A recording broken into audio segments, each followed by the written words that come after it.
যখন আগুনকে সে ডিটেক্ট করবে সাথে সাথে এখানে পানি পাম্পিং করে দিবে। এখানে আমাদের যত যাবতীয় যে ডাটা আছে সব কিছু কিন্তু আমাদের এখানে মনিটরিংয়ের মধ্যে কিন্তু ক্যাচ হচ্ছে। যেমন এখানে আমাদের মোশন ডিটেক্ট করতেছে এবং আমাদের সাউন্ড সেন্সর যে সাউন্ডগুলো শুনতেছে সবগুলো কিন্তু এখানে ডিটেক্ট করতেছে। যে রেস্কিউ কার্যক্রমটা প্রায় 20 ঘন্টা বা 25 ঘন্টা এরকম টাইম লাগতো, কি 4 থেকে 5 ঘন্টার ভিতরে হয়ে যাবে।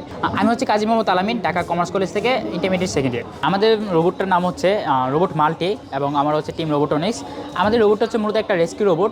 রেস্কিউ রোবট বলতে আমাদের বিভিন্ন ডিজাস্টার প্লেস, যে প্লেসগুলোতে মানুষ যেতে পারে না, একটা বিল্ডিং ভেঙে পড়ে গেছে, সেখানে মানুষ আটকা পড়ে আছে, তো সেই সকল প্লেসের মধ্যে রোবটটাকে পাঠানো হবে এবং তখন ওই রোবটটা জাস্ট মানুষগুলোকে প্রথম ডিটেকশন করবে। প্রথম কাজ হচ্ছে মানুষগুলোকে ফাইন্ডিং করা। যখন একটা প্লেসের মধ্যে রোবটটাকে পাঠানো হবে, এটা মানুষটাকে ফাইন্ডিং করবে। এখানে আমাদের মোশন সেন্সর আছে, সাউন্ড সেন্সর আছে এবং আমাদের ক্যামেরা রয়েছে, এয়ার ক্যাম। তো এই ক্যামেরার মাধ্যমে মানুষটাকে প্রথম ডিটেক্ট করবে। এগুলো লাল রক্তবাহী যে সকল প্রাণী রয়েছে তাদেরকে ডিটেক্ট করতে পারে এবং কেউ যদি কোনো সাউন্ড করে বা কোনো হেল্প বা এরকম কোনো আওয়াজ করতে পারে সেটাতে সাউন্ড সেন্সর ক্যাচ করবে এবং এই দুইটা সেন্সর থেকে মানে যে কোনো ডাটা যখন ক্যাচ করা হবে, গ্যাদার করা হবে, এই সেন্সর এই রোবটটা কী করবে, তার পিন লোকেশন সহ তার সার্ভারের মধ্যে, রেস্কিউ টিমের সার্ভারের মধ্যে এই ডিটেলসগুলো পাঠিয়ে দিবে। তো এই ডিটেলসগুলো যখন রেস্কিউ টিম দেখবে তখন রেস্কিউ টিম কনফার্ম করবে যে অ্যাকচুয়ালি কোনো মানুষ এখানে আসে কিনা। যদি থাকে তখন রেস্কিউ কার্যক্রমগুলো ওপেন করে দিবে। মানে মানুষটাকে যদি ডিজিটাল প্লেস থেকে এমন একটা পজিশন থাকে যে তাকে উদ্ধার করে আনা যাবে, তখন রোবটটা এখানে একটা ডিটেকশন বক্স রয়েছে, বক্সের মধ্যে করে নিয়ে আসবে। এখানে আমাদের একটা আর্ম রয়েছে, আর্মের মাধ্যমে সে এটা ক্যাচ করে রোবটটাকে নিয়ে আসবে এবং এই ডিটেকশন বক্সের ভিতরে করে যখন রোবটটাকে পাঠানো হবে, ফুডস এবং মেডিসিন প্রোভাইড করা হবে যেন যতক্ষণ মধ্যে রেস্কিউ কার্যক্রম হইতেছে ততক্ষণে যেন তারা মানে সার্ভে করতে পারে। এখন কথা হচ্ছে যে যেহেতু আমাদের সেন্সরগুলো আমাদের ইনস্ট্যান্ট মানুষগুলোকে ডিটেক্ট করতেছে, সাথে সাথে পিন লোকেশনটা পাঠাচ্ছে, রেস্কিউ টিম কিন্তু একটা ডাটা পাচ্ছে যে সম্পূর্ণ এলাকার মধ্যে কোন কোন জায়গাগুলোতে রেস্কিউ প্রয়োজন।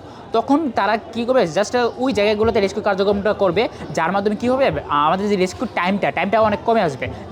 যে রেস্কিউ কার্যক্রমটা প্রায় 20 ঘন্টা বা 25 ঘন্টা এরকম টাইম লাগতো, সেই রেস্কিউ কার্যক্রমটা কি 4 থেকে 5 ঘন্টার ভিতরে হয়ে যাবে। আমাদের ফায়ার ফাইটিংয়ের ক্ষেত্রে এই রোবটটা ইউজ করা যাবে। ফায়ার ফাইটিংয়ের ক্ষেত্রে জাস্ট আমাদের যে ফাংশনাল সব কিছু সেম থাকবে, বা জাস্ট মডেলটা একটু চেঞ্জ হবে।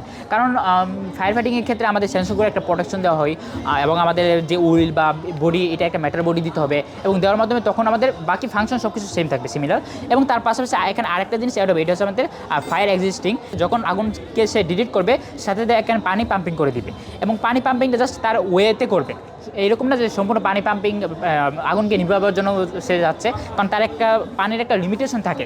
যেহেতু একটা রোবট একটা ক্যারি করে পানির ট্যাঙ্ক ক্যারি করে নিয়ে যাবে, তো এর পরবর্তীতে কী করবে, যখন মানুষটার কাছে যাবে, মানুষটাকে ডিটেক্ট করে মানুষের কাছে যাবে, তখন এই বক্সে করে মানুষটাকে নিয়ে আসবে এবং এই নিয়ে আসার যে প্রসেসটা, এই প্রসেসটা সেম আগে যেভাবে করছিল রেস্কিউ টিমের মাধ্যমে এটা কার্যক্রমটা হবে। এখানে আমাদের যত যাবতীয় যে ডাটা আছে সব কিছু কিন্তু আমাদের এখানে মনিটরিংয়ের মধ্যে কিন্তু ক্যাচ হচ্ছে। যেমন এখানে আমাদের মোশন ডিটেক্ট করতেছে এবং আমাদের সাউন্ড সেন্সর যে সাউন্ডগুলো শুনতেছে সবগুলো কিন্তু এখানে ডিটেক্ট করতেছে। তার পাশাপাশি আমাদের এখানে ক্যামের মধ্যে যেটা দেখা যাচ্ছে, এটা কিন্তু এখানে ওয়্যারলেসলি কিন্তু এটা আমরা পাচ্ছি। রোবটের ভিতরে কী হচ্ছে বা ওইখানে ভিতরে কী হচ্ছে সেটা কিন্তু তার লোকাল এরিয়া নেটওয়ার্কের মাধ্যমে সবগুলো ডাটা পাচ্ছে, যার মাধ্যমে আমাদের কিন্তু রেস্কিউ কার্যক্রমটা আরও বেশি এফিসিয়েন্সি হচ্ছে। এটা মূলত আমাদের এই প্রোটোটাইপটা বানাতে 55K মতো খরচ হয়েছে এবং এটা যদি আমরা রিয়েল লাইফে বানাই প্রায় 5 থেকে 5.5 লাখ টাকা মতো পড়তে পারে।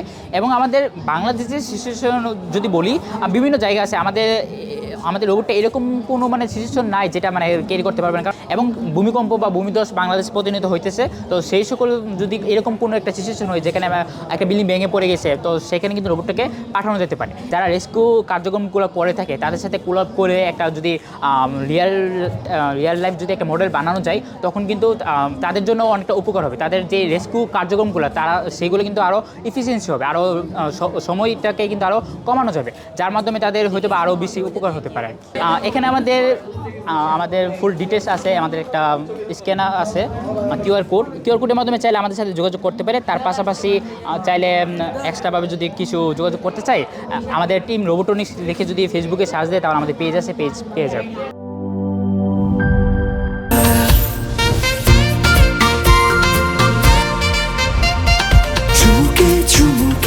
Enjoy the life, চলো পুরাই খুশি তুলে নিয়ে হাতে।